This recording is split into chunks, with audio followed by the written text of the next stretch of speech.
Parece que se murió, ¿de verdad?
Ya, Brandon.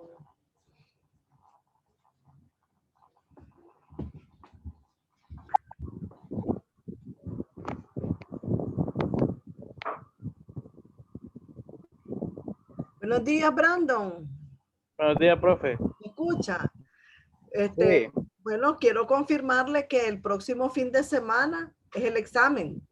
Esta es la Bueno, última clase que vamos a recibir, ¿verdad? Entonces, yo les estaré mandando la guía por el WhatsApp, ¿oyeron?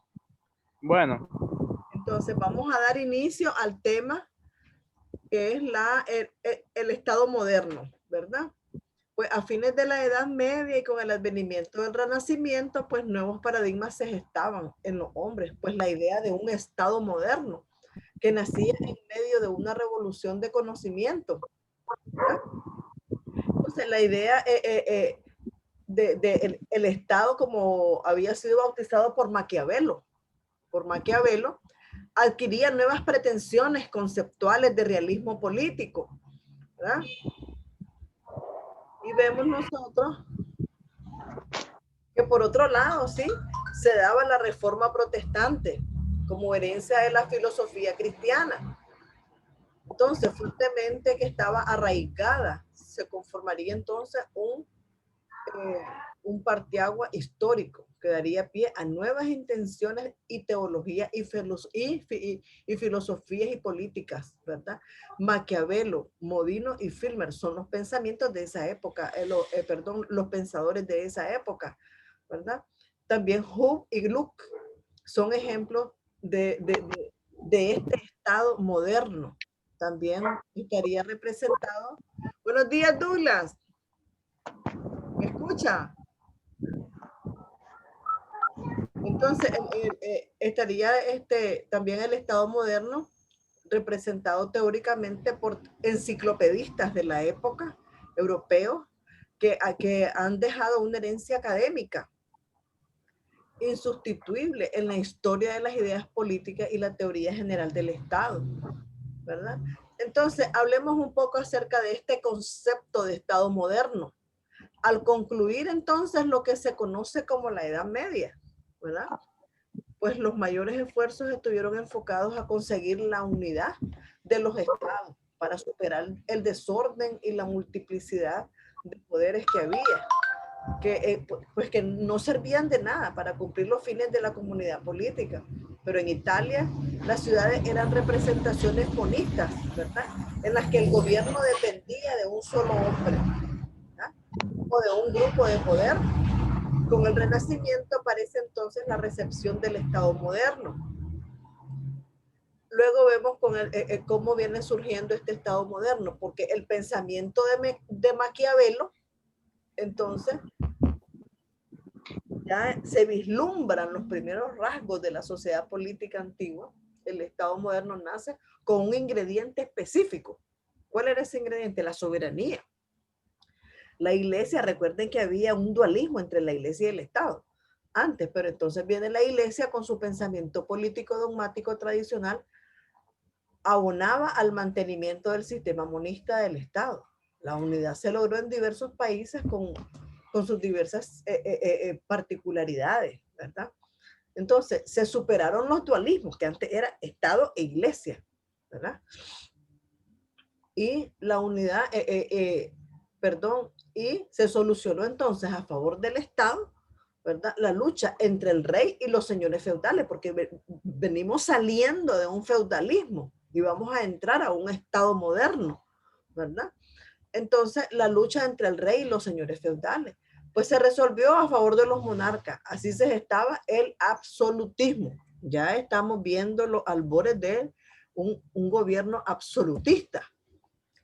Pero también es importante pues que mencionar el primer acuerdo que hubo entre el príncipe y su siervo en Inglaterra para el año de 1215, ¿verdad? Para dar una vida a la primera Carta Magna. Aquí vemos la primera constitución política que garantiza los derechos naturales y crea el parlamento, ¿verdad? Inglés para limitar los poderes del rey. Y según Jelinek, el absolutismo pues, es la solución con mayor con mayor importancia de Occidente, ¿verdad? Por ser la primera después de la época romana, que entonces viene a unificar el Estado. Entonces, pero esa unidad fue territorial, porque al unir el poder administrativo y organizar un mismo régimen estructural para la comunidad política, ¿verdad? Entonces, las modernas guerras europeas contribuyeron entonces a particularizar más a los estados, manifestando la unidad y la organización política con una base sociológica nacionalista. Ello trajo como consecuencia algunas características del Estado moderno. Dentro de estas características nosotros encontramos la unidad, ¿verdad? La estructuración constitucional como una comunidad nacional organizada según sus propias funciones con un orden jurídico, y también la autolimitación del Estado. El nuevo orden jurídico regularía entonces las relaciones entre el Estado y los individuos. Y aquí vemos entonces, ¿verdad?, que ya se está dando la relación entre el Estado y los individuos miembros de una sociedad. Entonces, la unidad de género, esta unidad, ¿qué es lo que trajo? Una evolución histórica de la lucha entre los poderes del Estado, ¿verdad?, con los otros poderes sociales. Entonces, se vienen dando construcciones teóricas del Estado, como la de Hobbes, que expresaba una fortaleza unitaria con voluntad superior a cualquier otra. O la de Rousseau, quien pretendía retornar al dualismo. O sea, Rousseau era de la idea que había que estar en el dualismo, iglesia y Estado, con una teoría de la religión civil. Esa es la teoría de Rousseau. La libertad religiosa fue otra conquista inalienable de la persona humana. Ustedes saben que dentro de las cartas magnas está, ¿verdad?, la libertad, ¿verdad? Libre expresión, libre movimiento en el territorio, o sea, entonces eso es uno de los logros, ¿verdad? Entonces el Estado encontró una barrera, ¿verdad?, por respetar una barrera infranqueable, era una barrera por respetar la libertad individual por medio de este ordenamiento jurídico. Entonces, en la antigüedad, la participación democrática de los ciudadanos no podía superar esas tiranías, ¿verdad?, derivadas del monismo. Entonces, pues no existían límites que lo obstaculizaran. En el Estado moderno, la libertad individual resulta de la estructuración democrática, con derechos personales ya específicos sometidos al poder del Estado de forma limitada. Se consagran entonces en las constituciones lo que llamamos como garantías individuales o derechos humanos, que es lo que tenemos nosotros ahora, ¿verdad? Entonces, entonces vemos que la influencia de ese pensamiento político, ¿verdad?, de los pensadores de la época. Entonces, el Renacimiento y la Reforma Protestante vienen a transformar la historia de estas ideas políticas en que se dividió la unidad del cristianismo europeo del siglo XVI. Pues otro acontecimiento de gran importancia fue el fortalecimiento del poder de los monarcas, porque ya aquí vemos en España, ¿verdad?, siempre hay un rey, ¿verdad?, frente a los señores feudales. Generó la unificación nacional. El nuevo humanismo renacentista entonces revalorizó la razón humana el antropocentrismo renacentista desplazaba así el teocentrismo, ¿verdad? Ya estamos hablando de la parte religiosa, venía siendo desplazada en esta época medieval. Por otro lado, el protestantismo, ¿verdad? Perdón, mermó la unidad católica, ¿ves? Dando una nueva directriz espiritual, ¿verdad?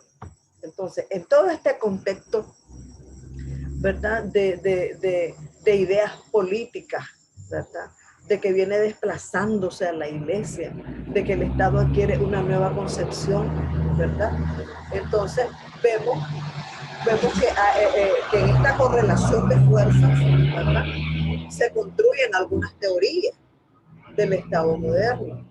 Y entonces, dentro de estas teorías del Estado moderno están las teorías de Maquiavelo, ¿verdad? Él nació para 1469 y murió en 1527. Entonces, él era de familia noble, ¿verdad? Acaudalada, ¿sí? Poco se sabe, ¿sí? De la primera época de su vida. Recibió él una educación humanista basada en el estudio de los clásicos latinos e italianos, ¿verdad? Fue una persona estudiada. Yo traté de conseguir una foto en el internet y ahí se las puse para que ustedes lo conozcan a Nicolás, al pensador Nicolás Maquiavelo, ¿verdad? Entonces, él sustenta su teoría en la observación de las realidades políticas de su tiempo y en el análisis histórico de los fenómenos políticos, ¿verdad? Pretérito. Fue una humanista, fue un humanista, ¿verdad? Con nostalgia, la grandeza de la antigua Roma y patriota, ¿verdad? No se distinguió su filosofía por procurar el bien moral o material del pueblo, ¿verdad? Eso queda relegado frente al objetivo de unificar el Estado, ¿verdad? Y por ello se le considera el iniciador de la razón del Estado, que separaba la política de la ética, ¿verdad? Los dos valores centrales del Renacimiento y libertad se aplican también a la visión renacentista de la sociedad y del pensamiento, ¿verdad? Esto progresó en la historia y depende de la acción del hombre y no de la intervención divina, ¿verdad? Entonces, piensan entonces los renacentistas, pues como Maquiavelo, ¿verdad? Que el hombre es capaz de construir racionalmente una sociedad, ¿verdad? Una sociedad de seres libres. El orden político ha de ser reflejo de estos valores. Rechazó cuanto fuera idealismo. Esa es la postura de él, ¿verdad? Su pensamiento y teoría. Y aplicó el sentido práctico. Él rechaza lo que es idealismo y teoría, pero él aplicó el sentido práctico. La política nada tenía que ver con la moral, la ética o la religión. Esa era la posición de él, ¿verdad? Entonces, él tiene una concepción totalmente diferente a la sociedad humana. Para él el hombre es por naturaleza perverso, egoísta, pero estaba muy, muy lejos, ¿verdad?, de tener la razón. El ser humano así es, ¿verdad? Y preocupado solo por su seguridad y por aumentar su poder. Y es verdad, el hombre, el ser humano, ¿verdad?, siempre está egocéntrico, egoísta, siempre piensa en él, primero él, después él, por último él, ¿verdad? Y una ansia de poder. Eso lo ha manifestado el ser humano durante los siglos de los siglos que tenemos de convivir sobre la tierra, ¿verdad? Entonces, y también el hombre ha vivido preocupado por aumentar su poder, ¿verdad? Solo un Estado fuerte gobernado por una persona, ¿verdad?, astuta y sin escrúpulos morales puede garantizar un orden social justo que frente a la violencia humana, ¿verdad? Que frente a la violencia humana. Buenos días, Katy. Buenos días, Douglas, Brandon. Que frente... Buenos días. Entonces, vemos aquí una persona sin escrúpulos, ¿verdad? Sin escrúpulos morales. Puede garantizar entonces un orden social justo que tiene frente a esta violencia humana, ¿verdad? El hombre por naturaleza es violento, agresivo, egoísta, ¿verdad? Entonces, fue el primero en usar la palabra Estado, Maquiavelo, y en su sentido moderno. Algunos le atribuyen también la invención de la dictadura moderna, ¿verdad? Y por consiguiente, tenemos ahí un realismo político como expresión específicamente distinta pues, de las antiguas formas de totalitarismo. Sus ideas políticas de Maquiavelo están pues impregnadas de sentido práctico y una visión realista de lo que es el gobierno, ¿verdad? Pues para Maquiavelo, la mejor forma de gobierno es la república, o sea que él era republicano. Si nosotros empezamos a ubicar el concepto y el pensamiento idealista de uno de estos pensadores, él era republicano, porque estaba a favor de la república. Y decía que el gobierno de muchos es mejor que el de unos pocos. Y entonces él justificaba que decía que el gobierno romano era era la más perfecta, aunque él era republicano y aspiraba a convertir a Florencia en un estado fuerte. Entonces, el príncipe acepta como mal menor que en ciertos momentos, ¿verdad?, de corrupción y de desorden, es más útil y eficaz la acción de un solo pensamiento, ¿verdad?, adornado de cualidades excepcionales, ¿verdad? Entonces, él siempre a favor de la república. Entonces, este texto, pues entonces trata sobre temas políticos que durante el Renacimiento se dieron, ¿verdad? Bajo un género literario concreto, las utopías, ¿verdad? En las que bajo la forma de descripciones de estados ideales se contienen alusiones a estados concretos y teorías políticas importantes, ¿verdad? Entonces, El Príncipe era una obra. El Príncipe era una obra que nos muestra las cualidades que el gobernante de este estado ideal, según Maquiavelo, ¿verdad?, debe de tener a juicio de su autor, ¿verdad? Entonces, él hasta refleja su pensamiento en esa obra que se llamaba El Príncipe. Ahora vamos a ver la posición de Juan Bodino. Pues su pensamiento se encuentra expresado en los 6 libros de la República, ¿verdad? Su objetivo es consolidar la monarquía absoluta en su país. También él era a favor de un monarca, ¿verdad? Para lograrlo, decía él, que elaboraba una doctrina sobre la soberanía. Entonces ellos la definen como un poder supremo, ¿verdad?, sobre el ciudadano y sus súbditos, no sometido a la ley, y a la vez la soberanía es la facultad entonces de crear y derogar leyes con potestad suprema. Estamos hablando de un monarca, porque él era a favor de los monarcas. Escribe pues Juan Bodino y piensa, ¿verdad?, que en ese contexto de las guerras de religión, ¿verdad?, entre los calvinistas y católicos de la Francia del siglo XVI, pues estima pues que para que haya prosperidad era necesario que haya un poder fuerte que una los intereses contrapuestos que hay en la sociedad. Esa era la idea de él, ¿verdad? Unificar ese pensamiento, ¿verdad?, de todos los sectores, ¿verdad?, para que se dé un poder fuerte, ¿verdad? Entonces, él considera que el origen de esta autoridad está en el pacto que se da entre las diversas familias que componen la élite de una sociedad. Recuerden de que también ellos estos pensadores provenían de familias acaudaladas, como era Maquiavelo, ¿verdad? Y quienes ponen de acuerdo en una persona o institución para que ejerza la autoridad y el que gobierne. Entonces existen diversas formas posibles de gobierno. Ya estamos viendo aquí cómo estos pensadores empiezan a visualizar, ¿verdad?, las distintas formas de gobierno que también existen en la actualidad. Nosotros vemos allá en Estados Unidos los republicanos, ¿verdad? Vemos aquí liberales, conservadores, Hay otros sistemas de gobierno, ¿verdad? Entonces, en la democracia, el pueblo como cuerpo posee el poder soberano. Esa era una forma de gobierno, ¿verdad? Que en un gobierno democrático, el pueblo como cuerpo posee el poder soberano. Pero en la aristocracia, la soberanía es poseída por la menor parte del cuerpo, claro, ¿verdad? Porque está en manos de un sector nada más.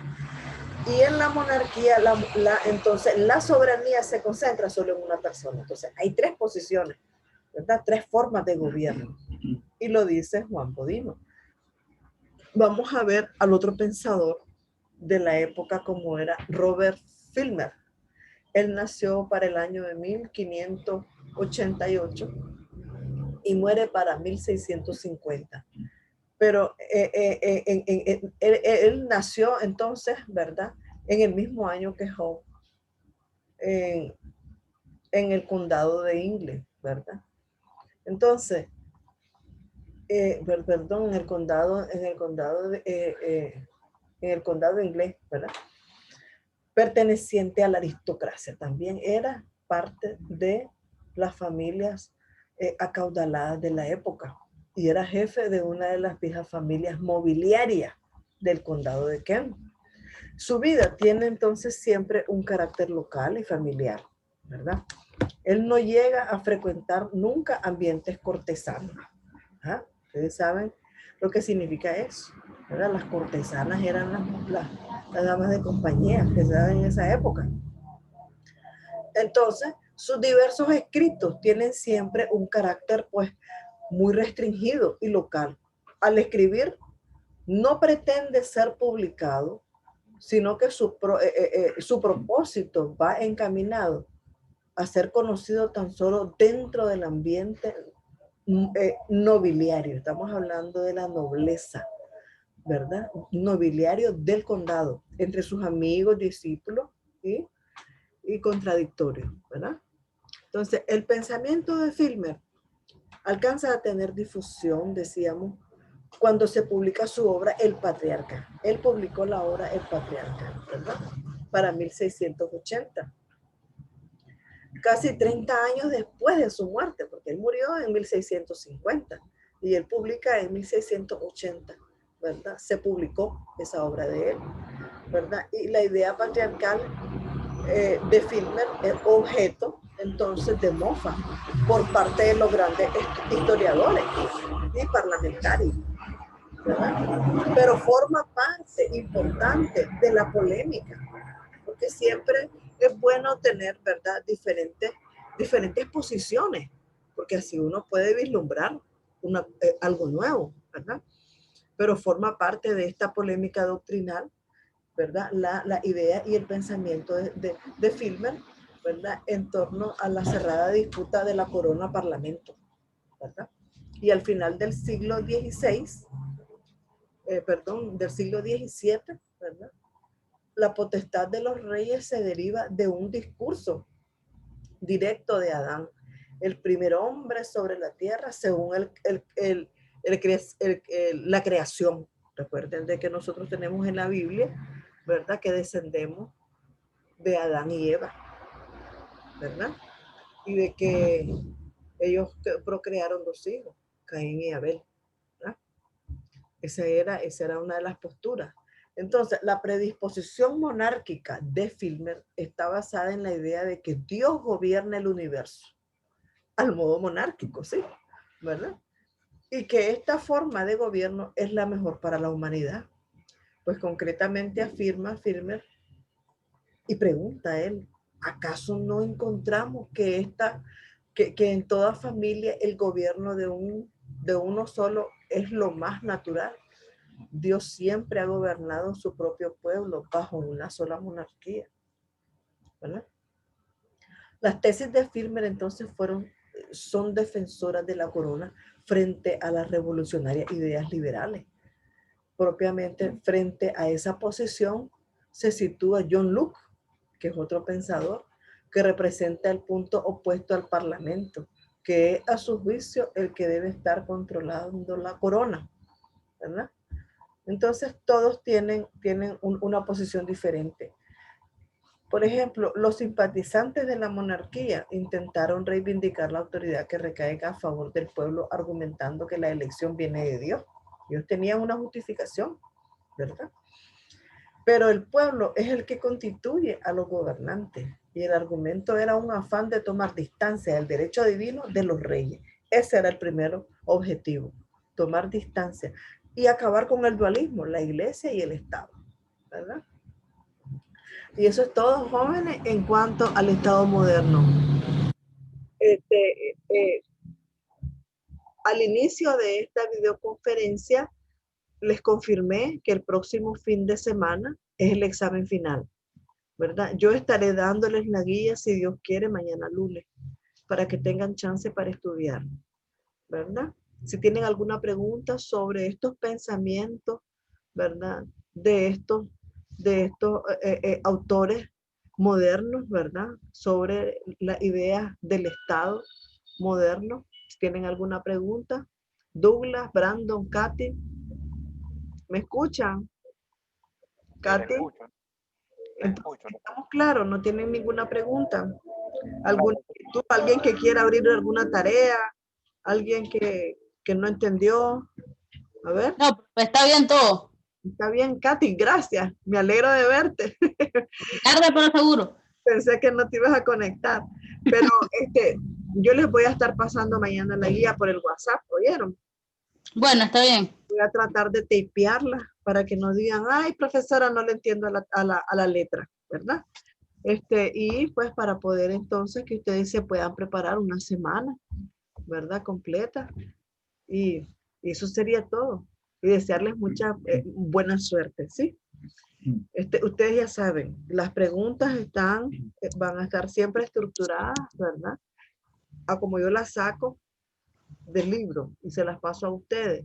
Pero al estructurarlas en la computadora tenemos que adecuarnos a la máquina, ¿verdad? Por decir algo, que fueron los pensadores del Estado, los principales pensadores del Estado moderno, Maquiavelo, puedo poner otros nombres.